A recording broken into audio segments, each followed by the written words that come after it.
We had an enormous economic recovery, but the minds of people had been so scarred, the memories. Parents told their children. 1929 became a symbol in people's minds. I mean, if you said 1929, it was like saying 1776 or 1492. I mean, everybody knew exactly what you were talking about. In 1929, my dad, who was 26 years of age then, was employed as a security salesman by a local small bank. He sold stocks and bonds, but he mostly sold stocks. And when stocks fall 48%, and you were selling them to people a few months ago, you really don't feel like going out and facing those same people. So I think my dad probably elected to do, as they say now, shelter in place, which means stay at home. And there really wasn't that much in our house. We just had a small yard. It was wintertime anyway. My dad wouldn't have been puttering around the yard anyway. And there really wasn't, the television wasn't there. And he and my mother got along very well. So under those conditions, I was born about 9 months later. So I didn't notice at the time that the market was closed. But the stock market had actually recovered over 20% during that 9.5-month period or thereabouts. People did not think in the fall of 1930, they did not think they were in a Great Depression. They thought it was a recession very much like had occurred at least a dozen times, although not always when stock markets were important. But we'd had many recessions in the United States over the time, and this did not look like it was something dramatically out of the ordinary.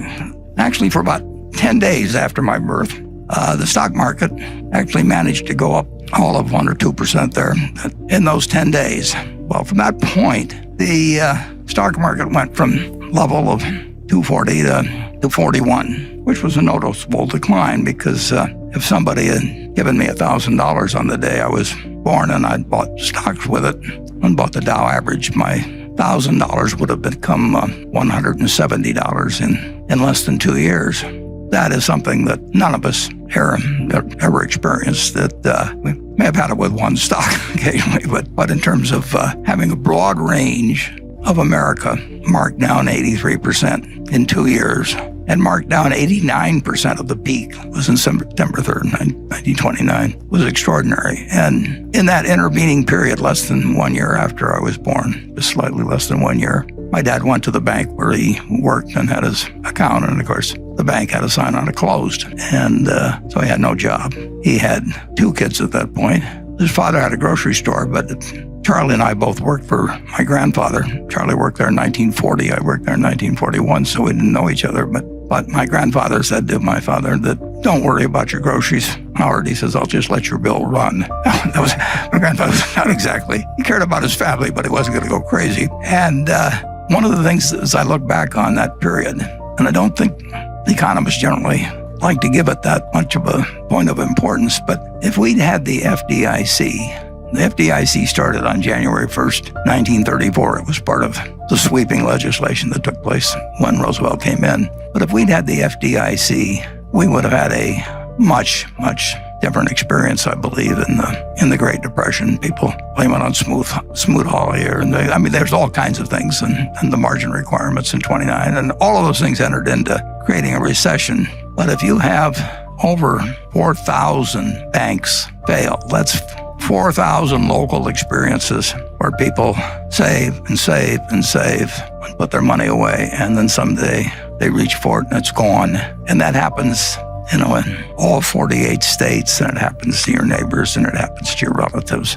It has to have an effect on the psyche that's incredible. So one very, very, very good thing that came out of the Depression, in my view, is the FDIC. And it would have been a somewhat different world, I'm sure, if the bank failures hadn't just rolled across this country, and with people that thought that they were savers found out that they had nothing when they went there, and there was a sign that said closed. So the Great Depression went on and lasted a very long time, but it lasted a lot longer in the minds of people than it did actually in its effects. World War II came along, and on sort of an involuntary manner, we adopted Keynesianism. We started running fiscal deficits, of course, that were absolutely huge, and took our debt up to a percentage of GDP, which had never reached before and never reached since. So we had an enormous economic recovery, but the minds of people had been so scarred, the memories. Parents told their children. 1929 became a symbol in people's minds. I mean, if you said 1929, it was like saying 1776 or 1492. I mean, everybody knew exactly what you were talking about, and it affected stock prices in a rather remarkable way. It was January 4th of 1951 that the kid who was born on August 30th in 1930 had finished college before the stock market got back to where it was at that earlier time. So take the years from 1920 or 1929 to 1951, and bear in mind that, the country was only 140 years old when this started. That's 20 years out of this amazing 231-year lifetime of our country. That was flat out a time for a long time of no economic growth and no feeling by people in terms about the wealth of the country, about what the American economy was worth, what all these corporations that were doing far, far, far better than they were long ago. But it took all of that time to restore in the market a price level that was equal to what it was when I was born 20 years earlier. So if you think about the fact that we're enduring a few months, and we'll endure many more months, and we don't know how it comes out. And people in the 30s didn't know how it was going to come out, but they endured, persevered, prospered, and the American miracle continued. But it's interesting in that at the start of 1954, the stock market the Dow was only at about 280. And I remember 1954 because it was the best year I ever had in the stock market. The Dow went from 280 or thereabouts at the start of the year to a little over 400 at the end of the year.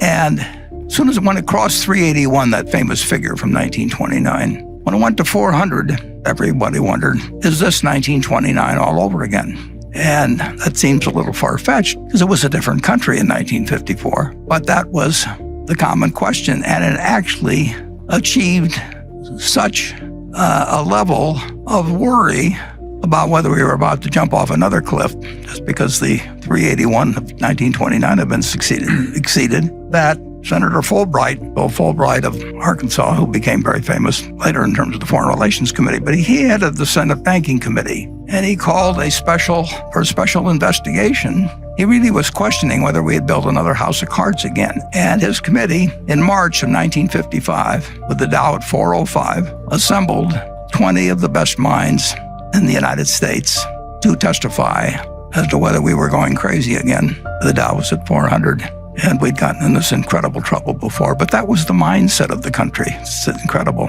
We didn't really believe America was what it was. And my boss, the reason I'm familiar with this, was that I was working in New York for one of the 20 people that was called down to testify.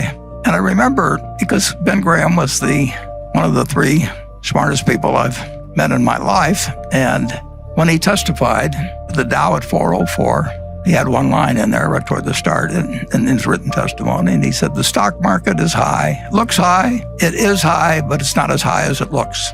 And since that time, we felt the American tailwind at full force, and the Dow, when we made the slide, it was about 24,000. So you're looking at a market today that has produced $100 for every dollar. All you had to believe in America and just buy a cross-section of America. You didn't have to read the Wall Street Journal. You didn't have to look up the price of your stock. You didn't have to pay a lot of money in fees to anybody. You just had to believe that the American miracle was intact. But you'd had this testing period between 1929 and certainly 1954, as indicated by what happened when it got back up to 380. You had this testing period, and people really, they'd lost faith to some degree. They just didn't see the potential of what America could do. And we found that nothing can stop America when you get right down to it. It's been true all along. It may have been interrupted with the scariest of scenarios when you had a war with one group of states fighting another group of states. And it may have been tested again in the Great Depression, and it may be tested now to some degree. But in the end, the answer is never bet against America. And that, in my view, is as true today as it was in 1789, and even was true at the during the Civil War and the depths of the Depression.